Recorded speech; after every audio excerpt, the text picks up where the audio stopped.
Right now, it's 3 o'clock, and it's still very dark, which makes it pretty hard to get out of bed in the morning. I'd love to wake up with sunlight streaming in. So, I'm going to make something that does that. These are southern-facing windows, so I need the blackout curtains if I don't want to be woken up at 6 a.m. But if I want to wake up in sunlight, something will have to slowly pull back the curtains to let in the light and ideally help me get out of bed. So my plan is I'll use some kind of motor, and I'm going to put it in the middle of the curtains. So the motor's here, curtain rod's here, and I'll attach some kind of string to the center of the curtains and pulleys on the sides. Then the motor will spin and it will pull the curtains open, and then it will spin the other way, releasing a cord and allowing me to play around with the curtains during the day without messing anything up. At the end of the day, I close the curtains and that resets it. I'm hoping that I can make the clock with all components that I already have. So let's pull out the ones we definitely know that we need. That's going to be a motor, control board for the motor, a real-time clock. This is what's actually going to be keeping time for battery saving purposes, which I'll talk about later. And then, of course, we need an Arduino to control the whole thing. And then we'll need a bunch of batteries. Maybe we'll use separate batteries. Maybe we'll use a 9-volt battery. I haven't decided yet. But those are the basic components. My plan here is to make a latch circuit, which will allow me to use the tiny little clock to send a signal that powers on the Arduino. That way the Arduino doesn't need to be continuously powered, only the battery does. So I've got the alarm set up to go off in a couple of seconds. Here's the real-time clock. It's got the motor hooked up.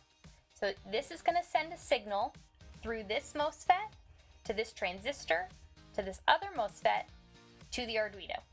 And there it goes. So now the Arduino is sending a signal to the transistor and the MOSFET saying, wait, don't turn me off, until it finishes a rotation, and then it's done. So now I just need to put all this in some kind of housing. Okay, so I made a paper prototype, and what I'm thinking is that the electronics will be in this bottom part, and then the motor will be up here, and there'll be a spool, and that's how it will wind in, and then this part will be attached to the wall. But that's a little flimsy, so I made this paper version. Now it's one solid piece that connects to the wall, and there's a little bit more space for the electronics, and I made it with a drawer. So now the motor will stay in here, but if I need to mess around with the electronics, I'll be able to slide them out and futz around. That makes it a little bit easier to prototype, to charge the batteries, just generally easier, to be honest. So, boom. I'm mocking this up in Blender. I'm making a little drawer piece here, and then I'm also going to make this piece, which is, I think, very clever. My printer only prints one color, so this is, I've swapped the filament to add this decorative little gear motif on the top, and I just think it looks so good. Now I'm taking that prototype that I showed you and soldering the pieces together on this little proto board. And then I'm fitting the pieces into the drawer so that they can all slide into the housing all together. And I'll just secure them with hot glue. Now we have the housing! Ah, it looks so good! So I put the motor in here, and it's hot glued in. But the cord runs down here, so it will fit into the drawer. And then I also printed out a spool that goes on here. And so this will wind up. So I have all of the components in the drawer here. So let's give it a try.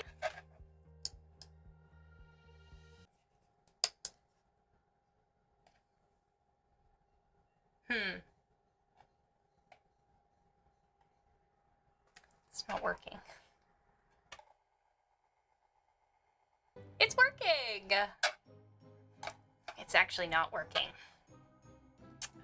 It only works when I plug the battery in, so I gotta fix that. By the time I got it hooked up to my computer, the switch was working perfectly. So there was just a problem with the solder. I reflowed that joint and it worked. Now I'm just getting the clock set up. So you may have been wondering, why did you make it this weird L shape? Why couldn't you just have had it sit directly on the wall with the spool here? Why does your spool have a tiny handle that's completely useless? Those are such great questions. I have had the idea in the back of my mind this is my prototype. I want a tiny mouse. I want a tiny mouse to turn the crank and to wake me up. That's what I want. I 3D printed a mouse. I did not design this mouse. I'll put a link in the description. However, this mouse has very tiny little feet, and they broke off immediately. And I've printed it 3 times. And I need them to pivot. So that doesn't work. So, new plan is I make the whole mouse like bottom pivot, or I make like a wire version of the feet and then I glue it on. We're gonna try both. Okay, so I've made clay feet. I've made wire feet. I've made this guy, which has like a rotating leg joint. I don't like any of them. The wire ones look creepy.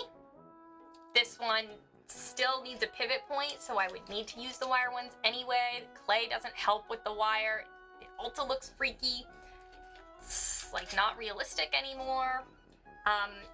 So I had an idea, which was, what if I crochet something? I could crochet a mouse, and then it would be bendy anyway. So I could just use, I wouldn't need to have pivot points or anything, it would just be soft. However, I cannot find a pattern for a realistic mouse in an upright position, turning a crank, so I will be freehanding it.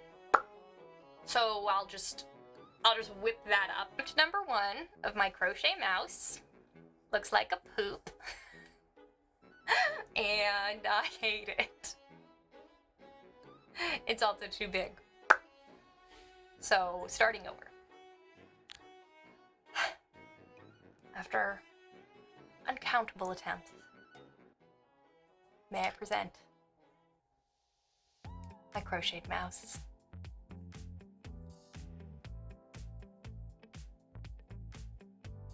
So the idea is that I attach the feet with little buttons to the base, and then it'll move like this to turn the crank. It's working! I've got everything set up. I've attached it with the little buttons. I've got the wheel on and secured with some hot glue. The cord is all wound through. I've just tied it up to keep it tidy while I attach it to the wall. All my components are in here. And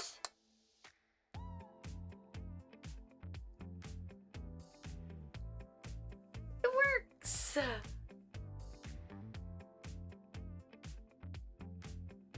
Look at it turn the little crank! Ah, it's so cute! So now I just have to get it set up and attached to the wall.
much for watching. This is my first time making a video. It was much harder than I thought it would be, so I have some other ideas for robots.